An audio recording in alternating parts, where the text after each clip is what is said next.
a date. You take a risk. What is there left to take if not a risk? She asked you out. Amazing of her to do that this late in the game. When you are several emotionally drought-ridden scenes into what has to be Act 4 of your life. Let's put it this way, that within the room you have for improvements are a whole lot of improvements that have not been made. And a sufficient number of decades have gone by for you to be under the ever more convincing impression that they never will be. In other words, you get to die before you've sorted out how to live. But she asked. She doesn't even know you, which is probably what created her interest. She delivered some apparently important papers to your office, so it was a chance encounter. Who cares if Larry told you that every chance encounter is an act of desperation disguised as a chance encounter? Larry has become sour, living with just the one cat and the 2 reptiles. Some advice: bring your listening ears. Men often leave them in the car. Be attentive, ask questions, but don't grill her. She's not under arrest. Cut through the jungle of awkwardness and speak of your life.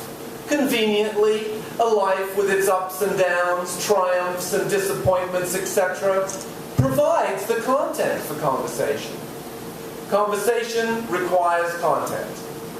It's not enough to simply have answered in the affirmative once the miracle of her date request bursts through the gloom of your native weather. You will need to say stuff, discover areas of commonality, or invent them.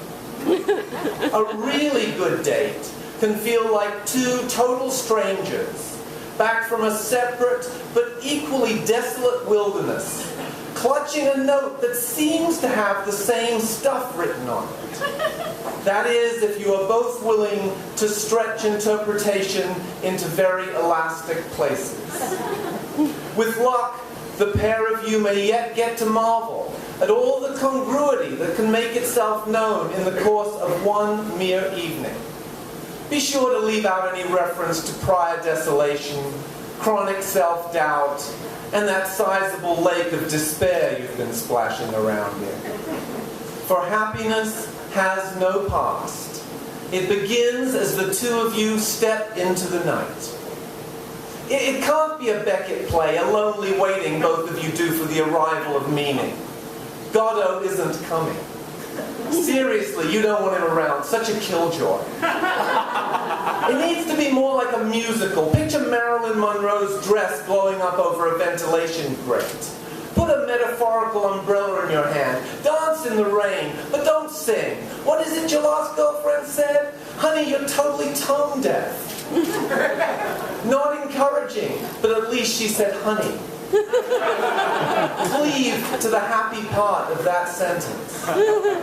Next, you are at her place. Towards the end of dinner, she came right out and invited you. Said something like, want to come over? Over where, you asked yourself. Her side of the table? No, she couldn't mean that. She must mean the other thing, the vast thing. You had not finished dessert. You didn't care if you ever ate again. The bill was unpaid. You reached for your wallet. She waited on an answer. Her eyes were beautiful. Whatever she had meant, you were in the yes column. Mesmerized as you were by her fire engine red lips, which you'd seen open and close like the trailer for the best movie that will ever come out. You felt intensely grateful for the invention of lipstick, a clear triumph of science. Wanted to ask everyone in the restaurant, do you see those lips? Can you believe that color? And it was only going to get more insanely pleasurable. Someone upstairs was leveling the playing field. My place, she said. Could there be 2 more intoxicating words in the English language? Somehow you had met her standards, or she'd abandoned standards.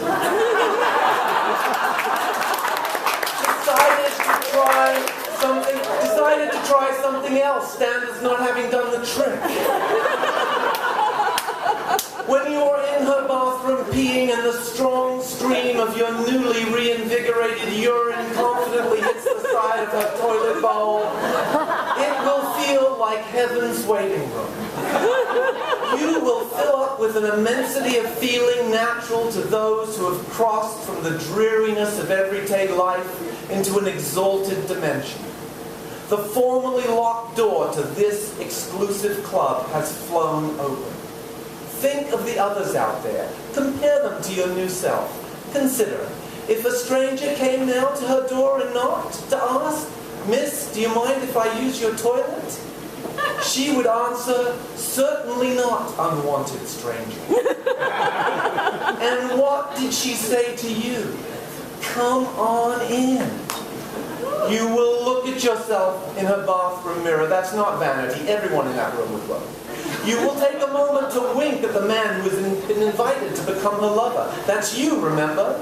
And when the time comes for you to emerge from that small kingdom of shower curtain, sink, and bowl, it will not be just pleasure you anticipate, but salvation. You have cut your ties with reality. What had it ever done for you anyway? You'll picture her out there delicately freeing a lacy undergarment that lived up until now in a perfumed box from Paris, sequestered away in her treasure trove of erotic splendor for just this moment. She is gorgeous. The way those ears are placed on her head, her freckled legs, her full lips. Who thinks up stuff like that? You talk about writers. She has exquisite opinions. Amazingly, you find yourself agreeing with all of them. She starts to make tea. You say, "I can do that." You want to show her that you are the type of man who can take the tea-making reins at a moment's notice. She lets you, which you interpret as yielding. Yielding seems like a wonderful omen. It's going so well. Next, the morning light streams in her window. It's so bright, you're tempted to put sunglasses on. But then she'd be waking up to a man wearing sunglasses, which would be odd. Things had turned odd enough. No need for you to add an absurd postscript to a recently collapsed empire. She wakes up and looks at you like you were once a brightly colored fish she found